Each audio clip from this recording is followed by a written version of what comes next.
Good खुशी।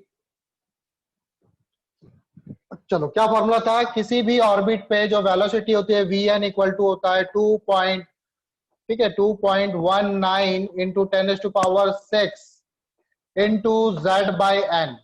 ये जो आंसर आएगा किसमें आएगा? मीटर पर सेकंड में आंसर आएगा 2.19 इंटू। तो हम लोग किसकी बात कर रहे हैं? हीलियम की बात कर रहे हैं। तो हीलियम के लिए जेड की वैल्यू होती है 2। अगेन कौन से ऑर्बिट की बात कर रहे हैं? सेकंड ऑर्बिट की। तो वी एन इक्वल टू क्या हो जाएगा? 2.19 इंटू 10⁻6। जेड की वैल्यू कितनी? हीलियम के लिए 2, ऑर्बिट भी हम 2 ही पूछ रहे हैं, तो 2 से 2 कैंसिल, तो आंसर हो जाएगा मीटर पर सेकेंड। ठीक है, यही आंसर है बस, तो सबका आ गया था।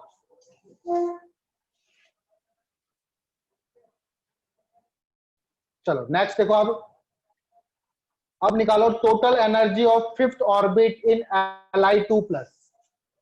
Total energy of fifth orbit in Li2+।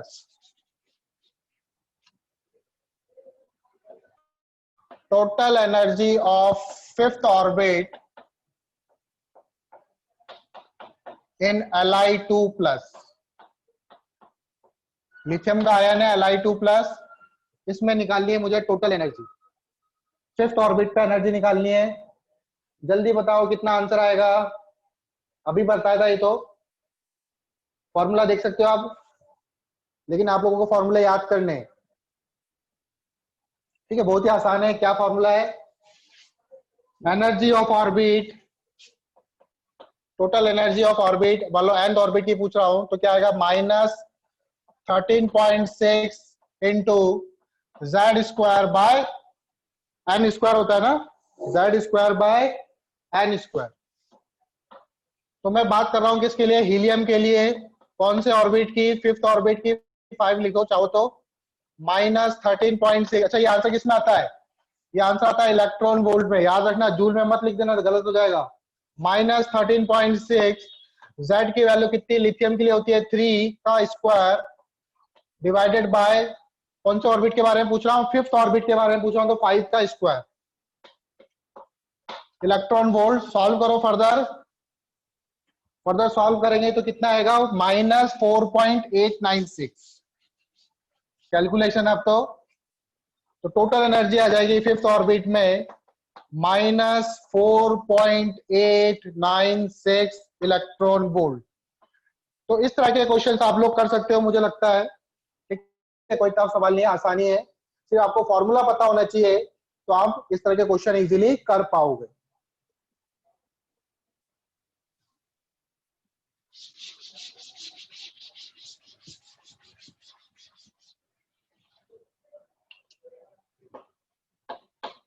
Excitation energy.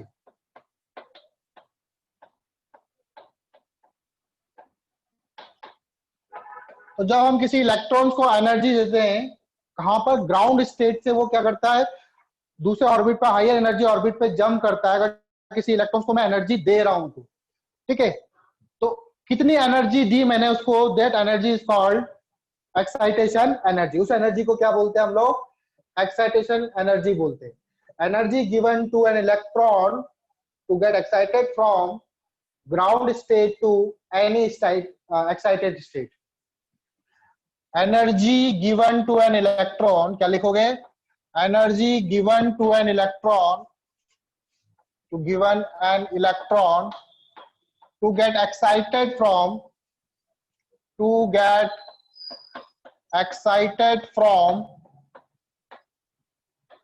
याद रखना इसमें ग्राउंड स्टेट से जाएगा। Excited from ground state to any excited state, to any excited state. ठीक है, देखो, जैसे सपोज करो ये आपका न्यूक्लियस है, ये आपका फर्स्ट ऑर्बिट है, ये आपका सेकंड ऑर्बिट है, ये आपका थर्ड ऑर्बिट है। इस फर्स्ट ऑर्बिट के लिए एन की वैल्यू क्या होगी? 1। सेकंड ऑर्बिट के लिए एन की वैल्यू क्या होगी? 2। इसके लिए एन की वैल्यू क्या होगी? 3 एंड सो ऑन। ठीक है, एन इक्वल टू इनफाइनाइट तक जा सकते हैं। ठीक है, एन इक्वल टू इनफाइनाइट तक जा सकता है ये। तो जो एन इक्वल टू 1 है, ग्राउंड स्टेट किसको बोलेंगे? आपका न्यूक्लियस है। ठीक है, ये याद रखना न्यूक्लियस है ये। तो n इक्वल टू 1 को हम बोलते हैं ग्राउंड स्टेट। ये आपका ग्राउंड स्टेट है, ध्यान रखना है, ये आपका ग्राउंड स्टेट है। इस वाले ऑर्बिट को क्या बोलेंगे, n इक्वल टू 2 को इसको बोलेंगे फर्स्ट एक्साइटेड स्टेट। क्या बोलेंगे, फर्स्ट एक्साइटेड, दिख रहा है आप लोगों को, फर्स्ट एक्साइटेड स्टेट। और फिर इस वाले ऑर्बिट को क्या बोलेंगे, इसको बोलेंगे सेकंड एक्साइटेड स्टेट। जो थर्ड ऑर्बिट है उसको बोलेंगे सेकंड एक्साइटेड स्टेट। इस तरह से चलता है, ठीक है। n इक्वल टू 1 को बोलते हैं ग्राउंड स्टेट, 2 को बोलेंगे फर्स्ट एक्साइटेड स्टेट, 3 को बोलेंगे second excited state and so on, ठीक है। तो सबसे ज्यादा जो मोस्ट स्टेबल होता है न्यूक्लियस, सॉरी कोई भी इलेक्ट्रॉन, वो कहां पर होता है, ग्राउंड स्टेट में। ये जो ग्राउंड स्टेट वाला ये सबसे ज्यादा मोस्ट स्टेबल होता है, यहीं पर इलेक्ट्रॉन रहना चाहता है। लेकिन जब किसी इलेक्ट्रॉन को एनर्जी देता हूं तो यहां से वो एनर्जी को लेके क्या करता है, हायर एनर्जी लेवल पे जंप करता है। आई बात समझ में। तो एक्साइटेशन एनर्जी ग्राउंड स्टेट से किसी इलेक्ट्रॉन्स को किसी भी एक्साइटेड स्टेट में ले जाने के लिए जितनी एनर्जी चाहिए, that energy is called excitation energy. एक और चीज होती है जिसे बोलते हैं एक्साइटेशन पोटेंशियल। क्या बोलते हैं, एक्साइटेशन पोटेंशियल। तो एक्साइटेशन पोटेंशियल क्या होता है, मैंने आप लोगों को बताया था कि पोटेंशियल और एनर्जी के बीच में एक रिलेशन है। एनर्जी या वर्क डन इक्वल टू, आप लोगों ने इलेक्ट्रोस्टैटिक में पढ़ा होगा, QV। अभी मैंने पहले ही बताया था, work done equal to QV। V क्या है यहाँ पे, V वेलोसिटी नहीं है, V फॉर पोटेंशियल। तो एक्साइटेशन पोटेंशियल क्या होता है, V बराबर किसी पोटेंशियल कैसे डिफाइन करते हैं, work done in moving a unit charge from infinity to that point. उसी तरह से एक्साइटेशन पोटेंशियल क्या हो जाएगा, एक्साइटेशन एनर्जी। और यहाँ पे कौन से चार्ज को मूव कर रहे हैं हम लोग, इलेक्ट्रॉन को मूव कर रहे हैं। तो एक्साइटेशन एनर्जी और divided by charge on electron, e से डिवाइड कर दो तो आपका आ जाएगा excitation potential.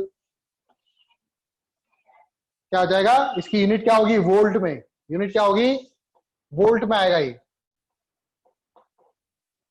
Excitation energy divided by excitation potential, sorry excitation potential क्या होता है, एक्साइटेशन एनर्जी डिवाइडेड बाय ई। यहां तक क्लियर है सबको। आयोनाइजेशन एनर्जी क्या होती है,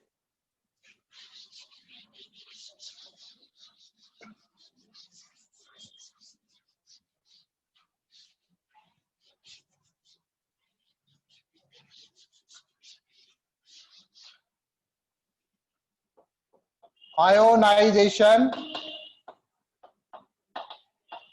एनर्जी, तो किसी इलेक्ट्रॉन्स को इतनी एनर्जी दे दूं कि वो इलेक्ट्रॉन कहां चला जाए, वो इलेक्ट्रॉन्स आपका इनफाइनाइट पे चला जाए, ठीक है। कहां से, energy given to an electron so that it can move from n equal to 1 to n equal to infinite.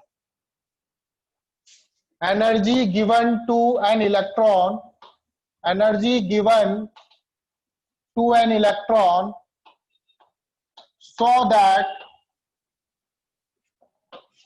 electron move from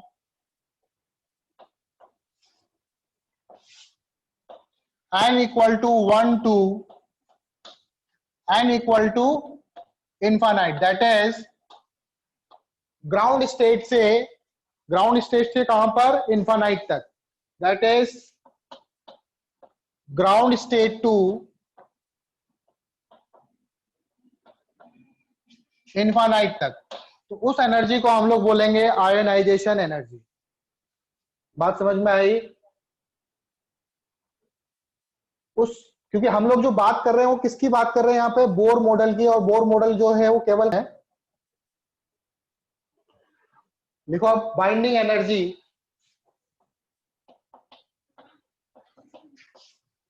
ठीक है। बाइंडिंग एनर्जी हम लोगों ने न्यूक्लियर फिजिक्स में पढ़ा था, बाइंडिंग एनर्जी न्यूक्लियॉन्स की, वो वाली बाइंडिंग एनर्जी नहीं है। तो binding energy of an electron जो होती है वो होती है किसी इलेक्ट्रॉन को मिनिमम कितनी एनर्जी दूं, मिनिमम